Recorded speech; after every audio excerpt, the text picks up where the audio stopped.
All right, so we just came off of seeing this movie, and it's late at night. We saw a midnight screening of it at the Anthony Wayne Theater. Yes, Anthony Wayne Theater, realcinemaspa.com. The reason we want to mention that is because we want to keep this theater in business because we love it. And James, it's the only theater you'll ever see where there's a poster for Ed Wood, Glenn or Glenda hanging up, So anyway, James is just saying like, oh, what do we say about this movie? I'm just like, well, let's just talk about it. Like, who gives a shit? And he's like, who gives a shit? It's Star Wars. And I'm like, yeah, but it's 2:00 in the morning. No, it's like it's 3:30. It's 3:30 in the morning. We're doing this video.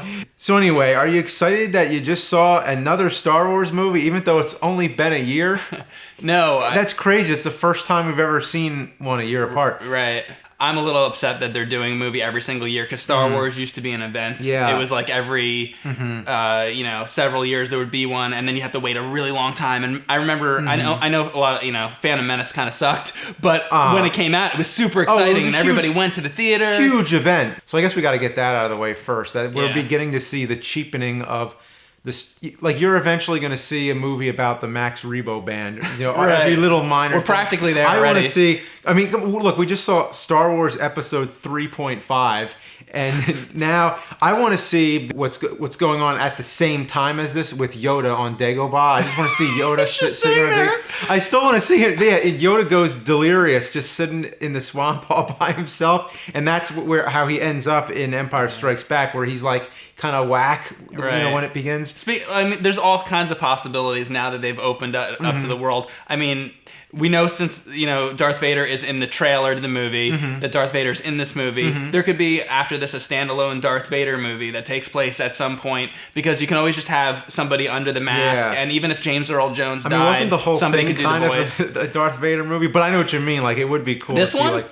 Well, I mean, like every... Oh, well, because it's the story of Anakin Star Star Wars Wars. Right. But I just mean, like, Vader in the mask going around, right? A Boba Fett movie. I feel like Boba Fett's going to be a big part of the Han Solo thing, because he's probably the villain in it, I would imagine. It's kind of the Han Solo Boba Fett thing. I'm guessing that's what it's going to be. But let's just start with this. Did you like the movie? Did you like it? Good. We should get to that. I thought it was okay, to be honest, and I hate it when I have that. I like to have, on the internet, it's always better when you have a strong opinion. That's what people respond to. Like, is it just fucking awesome, or does it just fucking suck? Well, it's just okay. The difference here is this is real life, and you're not actually the angry video game nerd. If it was the nerd, you'd have to have a strong opinion. Yeah, I know. But in real life, there's a gray area. There's good things about this movie, and there's bad things, and I think that's a good way to put it. Yeah, there were moments that were awesome, like moments that were just like applause worthy, but those moments were all like fan service moments. So those were things that were like reliant on the other films, which Force Awakens did too. Force Awakens was kind of all about that. It was really just like, here's the Star Wars that you know and love, basically trying to but also initiating it for a new generation. They're introducing a new cast and everything. The way they did it with Force Awakens, they would show, oh, here's the Millennium Falcon. Everybody remember that? And the audience applause. Oh, here's, Leia, and everybody applause. They would do it like that. Yeah. So this movie, I don't want to give any spoilers away, but every so often they'll show a character, but now they've gotten the big ones out of the way. Like, oh, there's the Millennium Falcon, there's Han Solo, there's Luke Skywalker. Now it's like we're down to... here's like these minor characters, so you're sitting there watching the movie. It's like, oh yeah, there's that guy who was on that planet. I remember him. This is already fading very quickly for me. By the time they get to like several movies in, like I'm already tired. I'm gonna just say I wasn't a huge fan of this movie. I think there were parts of the movie that I enjoyed. I thought that the first 2/3 of the movie was very, very slow, and then the movie picks up pace near the end. And the action was great. The action was great, and if you're looking for action and if you're looking for war, this is a war movie more than any other Star Wars movie. I never felt when I was watching, Empire Strikes Back or New Hope, although it was called Star Wars, that I was watching like war. This movie actually felt like a war movie to me, which is why I didn't really like the movie that much. for me, Star Wars, the original trilogy, had a lot of fun to it. There was this element of like, it's sort of a Saturday morning serial. It is a little dreary compared to a lot of the other. Like there isn't a lot of fun in it, which is a good way to put it. In The Force Awakens, it kind of had a lot of fun to it. Like it was just like it didn't take itself very serious a lot of times. Sure. I don't know. You know what I mean? Like it was a little bit more colorful. Absolutely. This one.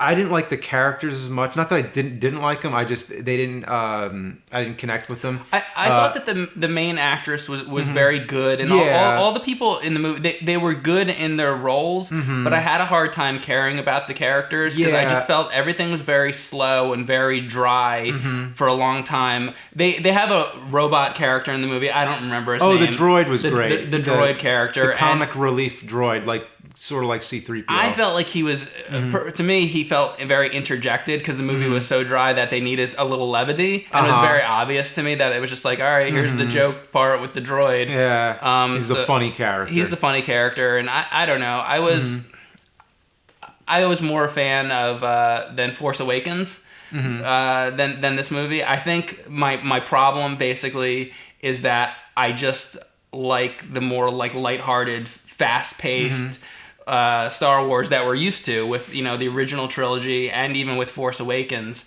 So yeah, that was my beef with the movie. But there were good scenes in the movie. I don't know how to talk about them without giving anything away though. Yeah. I mean, I feel like it's the first Star Wars movie since A New Hope that sort of stands on its own because there isn't really like a lot of things.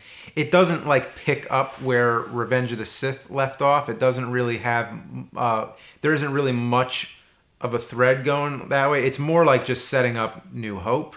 Very much so. So it's kind of like this is the first one that kind of felt like it was starting at the beginning. Like you could watch this one first. Whereas like Force Awakens, you couldn't watch that without seeing the other ones, I don't think. I mean, you could, but it's really dependent on, you have to see, all the other episodes before you see Force Awakens. That's very, very interesting to me that you say that, because as I was watching the movie, I felt like, why would anybody care about the things that are happening in this movie, in Rogue One, when if they haven't seen New Hope? Or what happens after? Because the whole time, they're setting up things like, well, this is something that's going to happen in New Hope, and this is something, and all these little details. So I feel like if you've seen the other movies and you have a complete picture of what's going to happen, then you're going to follow along and care. I'd be very curious to know if somebody that's never seen Star Wars, what they would think of this movie. Maybe they would love it. I just kind of have a hard time imagining that. Unfortunately, I didn't really care a lot about the story in it because, we see what happens in New Hope. We know where it ends up. It wasn't necessary. Like we said, Star Wars is a big cash grab now. They're doing all these. Not that I'm really complaining. I enjoy going to see these movies, but the only one that felt the only prequel of any of them that felt necessary to me was Revenge of the Sith, because that showed me the part of the story that I wanted to see. Yeah. I think one of the things that is missing from this movie that, the original trilogy had is characters like Han Solo, Harrison Ford, like his sort of cocky attitude, and, the humor of him, and just like the levity of the characters, and their, Leia, Han, and Luke, they're sort of interconnected, characters. The way they play off each other, I felt like this movie didn't have like a strong group of the characters were okay, but like if you're looking for like a really dry war movie, they were okay. But I'm looking for more of like the action-packed sci-fi fun romp through space, and this movie. The characters in this movie didn't really deliver that for me. There's plenty of action. I'm not saying that there's not. There's plenty of action and things blowing up and special effects, out the wazoo. But do you know what I'm trying to say? Like about like how good those original characters were and how those characters made you care about the Death Star. Who cares about the Death Star blowing up and things blowing up if you're not invested in the characters. Yeah, and for me, I wasn't invested in these characters because they were it was just all very dry to me. Yeah, no, I agree. Actually, I wish I could say otherwise, but the moments that were really, really amazing were, like I said, the ones which were fan service moments, and then you could criticize it for just being relying on the other films. That's kind of how I felt with that. And I kind of hate to do this because I know that a lot of people will just look at this and be like, oh man, just looking at it with those rose-colored glasses, can only love those original movies and can't have anything new. But it's like, listen, that's how I felt about the movie. It's just, I mean, I thought those ones were better. Like, I think if you were to watch them all today for the first time, I think that the original trilogy you still can't beat. But not that anybody's trying to, but this is just expanding on the lore. I mean, if anything, I mean, this movie is a tribute to those movies. Oh, yeah. And, it's a very loving tribute, yeah. Absolutely. And, I didn't hate this movie. There were scenes in the movie that I thought were really, really good. Again, this is spoiler-free, so I don't want to mention some of the really good moments that I liked. But yeah, that's my overall impression. Okay. Yeah, I'll leave it at that. But I want to say one thing. It didn't feel kind of like uneven. Like, it's hard to describe, but it felt like where you're watching a movie which could have been almost any movie. It felt like a lot of times like you're not watching a Star Wars movie. If you're able to just if you could just detach and forget, you're like, okay, I'm just watching an average sci-fi movie. Then all of a sudden something happens that's like, oh, whoa, we're watching Star Wars. Yeah. And then it goes back to the other part of it. And didn't it feel like two movies kind of stitched together in a way? Absolutely. Yeah. And, the movie was kind of stitched together during the making. I don't have all the details, but from what I heard, they had shot this movie and it was very dark. And then the studio said, because... Dark, literally? Like dark in tone, not like the picture was dark.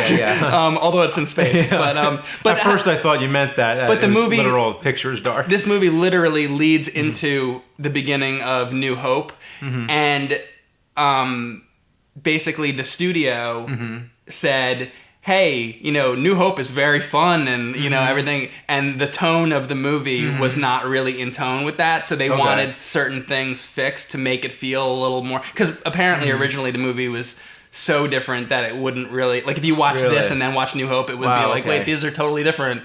So they reshot a lot of things for Rogue One to kind of make it fall in line a little bit more. And I don't know if that was a good thing or a bad thing, but... But that's what I know about it. Wow, all right. Yeah, but I think... great moments, but overall, okay. I wasn't a huge fan.